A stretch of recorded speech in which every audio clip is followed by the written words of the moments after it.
بسم اللہ الرحمن الرحیم بسم اللہ الرحمن الرحیم صلی اللہ علی رسولہ الکریم وآلہ الطیبین الطاہرین المعصومین۔ السلام علیکم ورحمۃ اللہ وبرکاتہ۔ طلاب کرام عزیز، کیسے ہیں؟ امید کرتے ہیں کہ خیر و عافیت سے ہوں گے۔ دروس فی علم الاصول حلقہ ثالث کا آغاز کر رہے ہیں سبق نمبر 41 سے۔ عنوان قرار دیا گیا کتاب کی عبارت الثمرۃ سے لے کر الامر او ادوات الطلب تک۔ طلاب جملہ کی مباحث کا نتیجہ، یعنی معنی حرفیہ کے ساتھ حیاتی جملہ کو ملحق کرنے کے بارے میں جو اختلافات پایا گیا، اس اختلاف کا نتیجہ کیا نکلتا ہے، آئیے اس عبارت کو ملاحظہ فرمائیں۔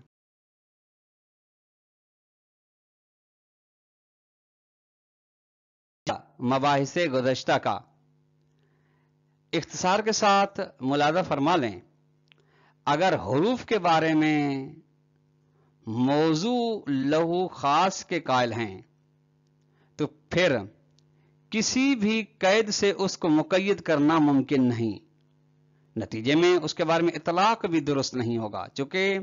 تقیید و اطلاق کے درمیان میں تقابل ملکہ و عدم ملکہ ہے۔ تقیید وہاں پر درست ہے جہاں پہ اطلاق کا آنا صحیح ہے، اور اطلاق وہاں پہ جہاں تقیید کی گنجائش ہوتی ہے۔ لہذا اگر قائل ہوتے ہیں کہ حروف کے اندر موضوع خاص ہے تو پھر اس کو مقید کسی بھی قید سے کرنا درست نہیں، اور اگر ہم قائل ہوتے ہیں کہ موضوع لہو حروف عام ہے تو پھر تقیید ممکن ہے، نتیجے میں تقیید ممکن ہے تو اطلاق بھی ممکن ہے۔ یہ اختصار کے ساتھ آئیے ملاحظہ فرمائیں۔ قد یقالو، کبھی کبھی کہا جاتا ہے کہ ان من ثمرات هذا البحث، اس بحث کے فوائد میں سے ایک فائدہ یہ ہے کہ ان الحروف بالمعنى الاصولی الشامل للہیئات، کہ حروف اصولی معنی کے ساتھ جو بیان ہو گئی شامل ہیں ہیئات کو بھی، ہیئات جمل کو بھی۔ اذا، لیکن تب جب ثبت انہا موضوعۃ بالوضع العام والموضوع لہ الخاص، لیکن جب ثابت ہو جائے کہ حروف کی وضع عام اور موضوع خاص ہے تو پھر ہاں ہیئات کو بھی یہ شامل ہیں۔ فہذا یعنی ان المعنى الحرفی خاص و جزئی، موضوع خاص کا مطلب یہ ہے کہ حرف کی جو معنی ہے وہ جزئی ہے، خاص ہے، عام نہیں ہے۔ ہاں وہ الگ بات ہے کہ اس خاص کو، اس جزئی کو عام کلی کے آئینے سے دیکھا جا رہا ہے، فلا يمكن تقییدہ بقرینۃ خاصۃ، تو اس صورت میں فائدہ یہ ہے کہ پھر اس کو مقید کرنا ممکن نہیں کسی بھی قرینے سے، کسی بھی قید سے کہ آپ اس کو مقید کر دیں، ممکن نہیں۔ ولا اثبات اطلاق ہی بقرینۃ الحکمت العامۃ، نہ ہی ممکن ہے کہ اس کو کہ اطلاق کو آپ ثابت کریں قرینے حکمت جو کہ عمومی قرینہ ہے اس کے ذریعے سے۔ کیوں؟ لأن تقیید والاطلاق من شؤون المفہوم الکلی القابل تخصیص ہے، چونکہ قید لگانا یا مطلق گزارنا اس مفہوم کلی کے مراتب میں سے جو تخصیص کو قبول کرتا ہے۔ مثلا اکرم العالم، یہ عالم کیا ہے؟ ایک مفہوم کلی ہے جو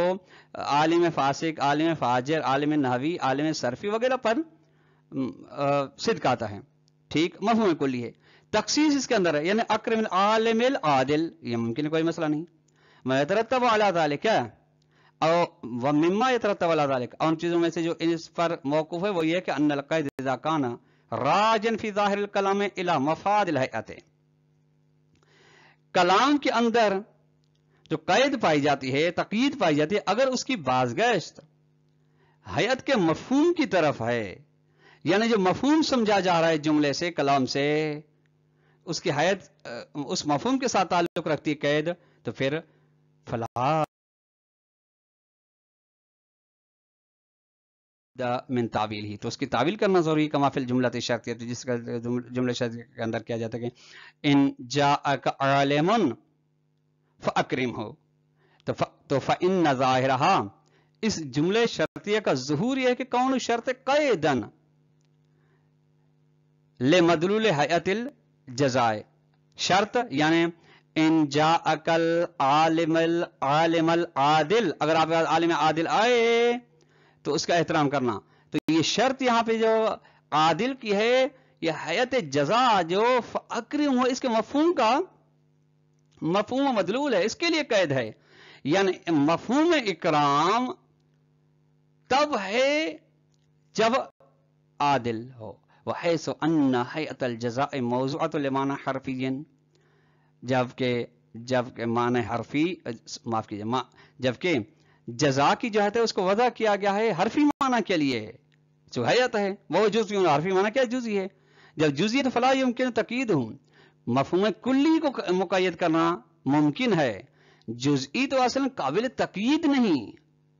جزئی وہی جو جس کا دائرہ محدود ہے، تقیید یعنی خود دائرہ ایک وسیع دائرے کو محدود کرنا، تو فلا بد من تعویل الظہور المذکور، تو یہ جو ظہور ہے جملہ شرطیہ اس کی تعویل کرنا ضروری ہے۔ فاذا قیل، ہم مثال دیتے ہیں، اذا جاءک زید فاکرم، اگر آپ کے پاس زید آئے تو اس کا احترام کرنا، تو دل الکلام بظہور الاولی، تو ابتدائی ظہور یعنی بدون قید، یہ کلام دلالت کرتا ہے کہ علی ان المقید بالمجیء مدلول حیات الامر فی الجزاء، کہ جو آنے کے ساتھ مقید کیا گیا ہے وہ امر کی حیات ہے، یعنی فاکرم ہو، امر جو جزا کے اندر اس کا مفہوم ہے، وہ کیا ہے، وہ طلب ہو، وہ ہے طلب، یعنی طلب اکرام، والوجوب الملحوظ بالنحو المعنی الحرفی، اور طلب یعنی وہی وجوب جس کو لحاظ کیا گیا معنی حرفی کے ذریعے سے، معنی حرفی کے ذریعے سے کس طریقے یعنی حیات کے ذریعے سے، فیکون الوجوب مشروطا، بس وجوب مشروط ہے، وجوب کون سا، وجوب اکرام، طلب اکرام، یعنی مجیء زید کے ساتھ مشروط ہے، یعنی ایک قید ہے تو پھر اکرام بھی ہے، ولیکن حیث یستحیل تقید فی المعنی الحرفیت، لیکن اگر قید لگانا معنی حرفی کے اندر محال ہو، ممکن نہ ہو، تو فلا بد من، شرط جو ہے کو اس کو بازگشت دلانا، اس کی تعویل کرنا ضروری ہے متعلق وجوب یا موضوع کی جانب، لا الی الوجوب نفسی، خود وجوب کی جانب نہیں، جس طرح کہ اکرمی کی طرف تھا، بس فیکون الوجوب مطلقا ومتعلقہ مقید بزمان المجیء علی النحو الواجب المعلق، بس وجوب مطلق ہو جائے گا، لیکن متعلق وجوب ہے جو وہ مقید ہو جائے گا، کون سا، زید، متعلق موضوع، وجوب یعنی اکرام، مقید ہوگا کہ وہ آئے، جب آئے تب اکرام واجب ہو جائے گا، علی نحو الواجب معلق، واجب معلق وہی کہ اس کو وجوب اکرام معلق ہے مجیء زید کے ساتھ، الذی تقدم الحدیث عن تصویر فی الحلقۃ السابقۃ، وہ جس کے بارے میں گفتگو بیان ہو چکی ہے حلقہ ثانیہ میں۔ اب شہید صدر فرماتے ہیں ولیکن صحیح ان کون المعنی الحرفی جزئیا، یعنی میرا صحیح پسندیدہ نظریہ، قابل قبول نظریہ یہ ہے کہ معنی حرفی جزئی ہے، لیس بمعنی ما لا یقبل الصدق علی کثیرین، جزئی کون سا، وہ جزئی نہیں جو اس معنی میں جو زیادہ پر صدق آنے کو قبول نہ کرتا ہو، لکہ یستحیل فی تقیید والاطلاق ہو، تاکہ اس کے اندر تقیید اطلاق محال ہو جائے، بل جزئی سے مراد یہ ہے کہ وہ قابل لذالک طبعا لقابلیت طرف ہے، اس پہ غور فرمائیے گا کہ جزئی کا مطلب یہ ہے کہ یہ قابلیت رکھتا ہے زیادہ پر صدق آنے کا، پیروی کرتے اور اپنے طرفین کی قابلیت کے، اگر اس کے طرفین جن کے ذریعے سے یہ معنی حرفی قائم ہے، یعنی النار فی الموقد میں النار اور ان موقد کے ذریعے سے قائم ہے، ان کے اندر اگر قابلیت صدق پر کثیرن ہے تو اس کے لیے بھی ہے، اگر ان کے اندر نہیں تو اس کے لیے بھی نہیں ہے، وانما ہوا جزئی بلحاظ خصوصیت طرف ہے، یہ جزئی ہے معنی حرفی، لیکن طرفین اپنے طرفین کی خصوصیت کے لحاظ سے، بمعنی ان کل نسبت مرہونۃ بطرفها، یعنی ہر نسبت